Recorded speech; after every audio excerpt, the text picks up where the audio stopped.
अरविंद केजरीवाल की मुसीबतें लगातार बढ़ती जा रही हैं। अरविंद केजरीवाल ने भले ही अपने मोबाइल का पासवर्ड ईडी को न बताया हो, लेकिन ईडी ने ऐसे सबूत हासिल कर लिए जिसके चलते केजरीवाल लंबा नप सकते हैं। केजरीवाल की जमानत याचिका पर सुनवाई के दौरान ईडी ने पहली बार कोर्ट के सामने खुलासा किया। शराब घोटाला मामले में जो नोट गोवा पहुंचे थे उसकी तस्वीर उनके पास है। ईडी ने वो तस्वीर कोर्ट को दिखाई और कहा कि तस्वीर में दिख रहे नोटों का इस्तेमाल ही गोवा के चुनावों में आम आदमी पार्टी ने किया था। ईडी का पक्ष रख रहे एसवी राजू ने स्पेशल जज न्याय बिंदु की अदालत में कहा कि हमारे पास उस करेंसी की तस्वीरें हैं जिसका इस्तेमाल चुनावी खर्च के लिए किया गया। करेंसी की ये तस्वीरें विनोद चौहान के मोबाइल से बरामद की गई, जिसे आम आदमी पार्टी के गोवा के कोऑर्डिनेटर चरणप्रीत सिंह को ये पैसे दिए। एसवी राजू ने केजरीवाल और विनोद चौहान के बीच हुए चैट का जिक्र भी अदालत के सामने किया और कहा कि केजरीवाल कहते हैं कि मेरा फोन पवित्र है, मैं इसका पासवर्ड नहीं दूंगा, इसलिए प्रतिकूल निष्कर्ष तो निकालना ही होगा, क्योंकि केजरीवाल ने अपना पासवर्ड देने से मना कर दिया। अगर ये अपराध नहीं है तो फिर पासवर्ड देने में क्या दिक्कत है? अगर वे अपना पासवर्ड देते हैं तो बहुत सारी बातें सामने आएंगी।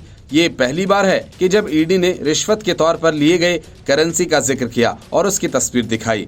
इसके पहले केजरीवाल और आम आदमी पार्टी बार बार यही कहते रहे कि कहीं 1 रुपया नहीं मिला, मतलब कोई घोटाला ही नहीं हुआ। अब नोटों की तस्वीर सामने आने के बाद आम आदमी पार्टी और खुद केजरीवाल इस बात का दावा नहीं कर पाएंगे कि नोट नहीं मिला। तस्वीर में दिख रहे नोटों के इन्हीं बंडलों से केजरीवाल के 7 स्टार होटल में ठहरने का बिल चरणप्रीत सिंह ने भरा था। एएसजी एसपी राजू ने कोर्ट को बताया कि सह आरोपी चरणप्रीत सिंह की जमानत याचिका खारिज की जाने के आदेश से अवगत कराया। राजू ने कहा कि उसे 45 करोड़ रुपए हवाला के जरिए मिले थे। आम आदमी पार्टी के प्रचार पर गोवा में खर्च किया गया। वो ये नहीं बता पाया कि पैसे कैसे मिले। उसने अरविंद केजरीवाल के 7 स्टार होटल में रुकने का खर्च उठाया। ईडी ने कहा कि जांच हवा में नहीं चल रही है, हमारे पास पुख्ता सबूत हैं। जांच एजेंसी ने नोटों की तस्वीर होने का भी दावा किया। एएसजी ने केजरीवाल और चौहान के बीच चैट का भी दावा किया। शराब घोटाला मामले में हुए मनी लॉन्ड्रिंग केस में ईडी ने केजरीवाल को गिरफ्तार किया था।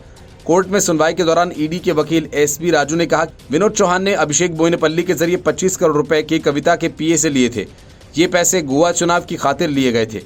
विनोद चौहान को मई के महीने में गिरफ्तार किया गया था। अरविंद केजरीवाल को कथित शराब घोटाला से जुड़े मनी लॉन्ड्रिंग केस में गिरफ्तार किया गया था।